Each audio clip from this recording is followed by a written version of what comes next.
सबसे पहले बात उस इतिहास की जिसका एक मोटा हिस्सा मुगलों के मुक्त कंठ वाली तारीफों से भरा हुआ है। यह इतिहास सिर्फ बड़े बड़े इतिहासकारों की मोटी मोटी किताबों तक सीमित नहीं है, बल्कि इसके बारे में स्कूल में पढ़ने वाले छात्रों को भी बहुत कुछ पढ़ाया जाता है। लेकिन अब देश का इतिहास बदल रहा है और बड़ी बात यह कि अब ये मुगल ही इतिहास बनते जा रहे हैं। एक बार फिर एनसीईआरटी की किताबों से मुगल साम्राज्य के किस्सों को आउट ऑफ सिलेबस कर दिया गया है। National council of educational research and training ने 12वीं क्लास के इतिहास की किताबों में बड़ा बदलाव किया है, जिसके मुताबिक अब 12वीं के छात्र मुगलों का इतिहास नहीं पढ़ेंगे। इस बदलाव के बाद इतिहास की किताबों से मुगलों के कुछ चैप्टर हटाए जाएंगे और ये फैसला यूपी बोर्ड और सीबीएसई बोर्ड दोनों पर लागू होगा।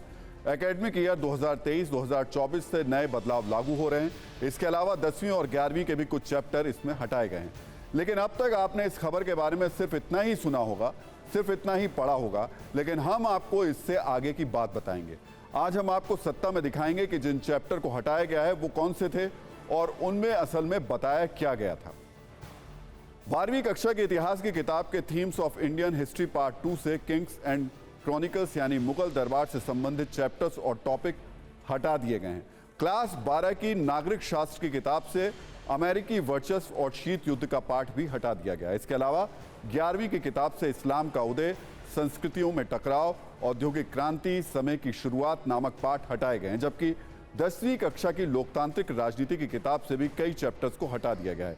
लेकिन मुगलों का इतिहास हटाए जाने के बाद सियासत का तापमान बढ़ा हुआ है। आप इस पर एक रील देखिए, इसके बाद कुछ और दिलचस्प जानकारियां आपको देंगे।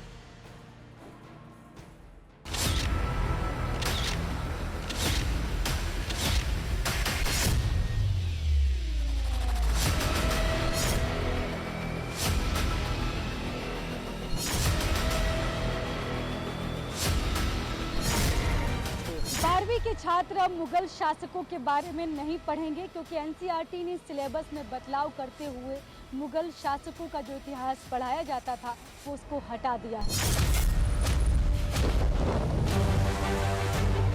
शासक और इतिवृत्ति 16वीं और 17वीं शताब्दी का जो मुगल दरबार उसमें दिखाया गया है, ये पूरा चैप्टर देखिएगा, ये पूरा चैप्टर हटा दिया गया है।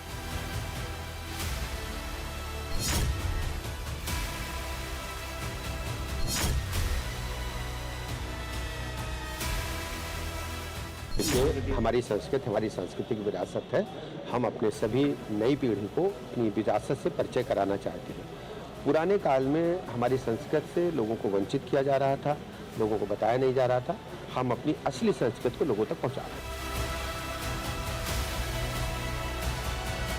करते ही करें, सच बताना, सच दिखाना, सच पढ़ाना यह दायित्व तो है वर्तमान का और वो निभाया जा रहा है।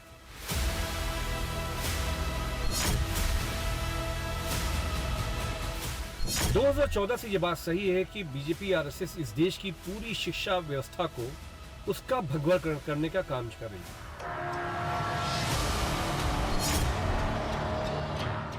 अमित शाह जी हो या नरेंद्र मोदी जी हो या भारतीय जनता पार्टी की सरकार, ध्यान पलटने के लिए कभी मदरसा, कभी धर्म परिवर्तन, कभी दंगे फसाद।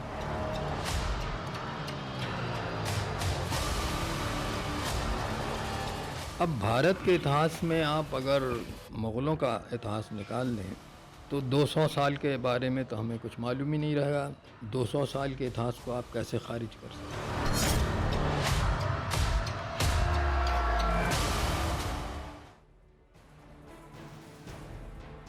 अब 12वीं की क्लास से जिन मुगलों का इतिहास हटाने पर सियासी गदर मचा है उसके बारे में भी हम आपको बता देते हैं। Themes of Indian history part 2 से जो चैप्टर हटाए गए हैं वो है अकबरनामा और बादशाहनामा। अकबरनामा मुगल शासक अकबर की जीवन गाथा पर आधारित है, जिसे उनके ही दरबारी विद्वान अब्दुल फजल ने लिखा था। इस अकबर गाथा को 3 हिस्सों में बांटा गया था, जिसमें पहला हिस्सा था हिस्ट्री ऑफ मैनकाइंड, जिसमें अकबर के शासन के पहले 30 सालों का जिक्र था। दूसरा हिस्सा था अकबर के शासन के 46 वर्षों पर आधारित, जबकि तीसरा हिस्सा आईने अकबरी अकबर के प्रशासन पर लिखा गया था। इसी तरह बादशाहनामा नाम का ये चैप्टर भी 12वीं क्लास के जो चैप्टर से जो किताब थी उससे हटा दिया गया, जो मुगल शासक शाहजहां की जीवन गाथा पर लिखा गया था।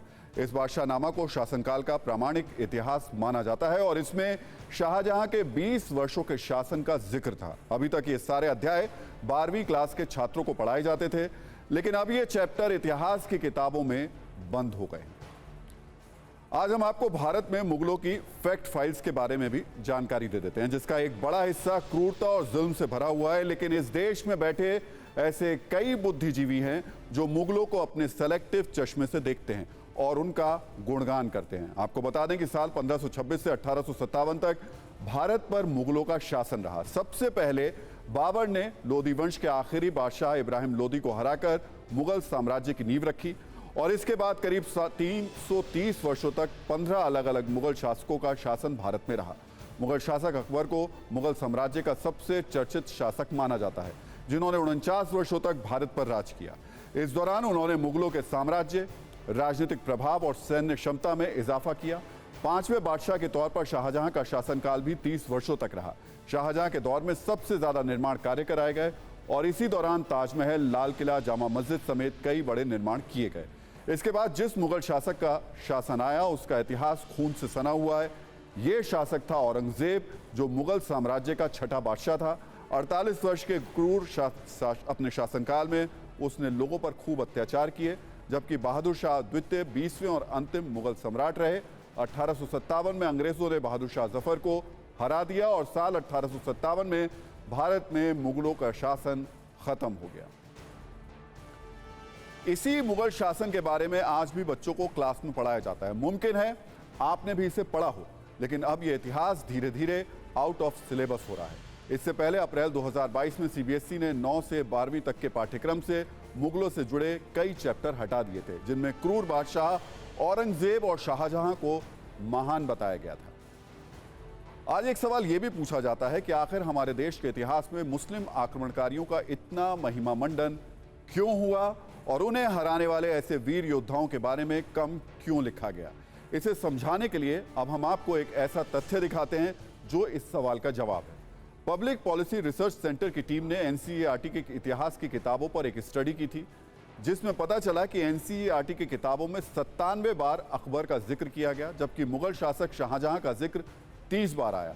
औरंगजेब, जिसके राज में मंदिरों पर सबसे ज्यादा हमले हुए, उसका जिक्र भी एनसीईआरटी की इतिहास की किताबों में 30 बार किया गया, जबकि इतना महत्व हिंदू वीर योद्धाओं को नहीं दिया गया। इस स्टडी में यह भी पता चला कि इन किताबों में छत्रपति शिवाजी महाराज का जिक्र मात्र 8 बार किया गया और महाराणा प्रताप का जिक्र सिर्फ 1 या 2 बार किया गया।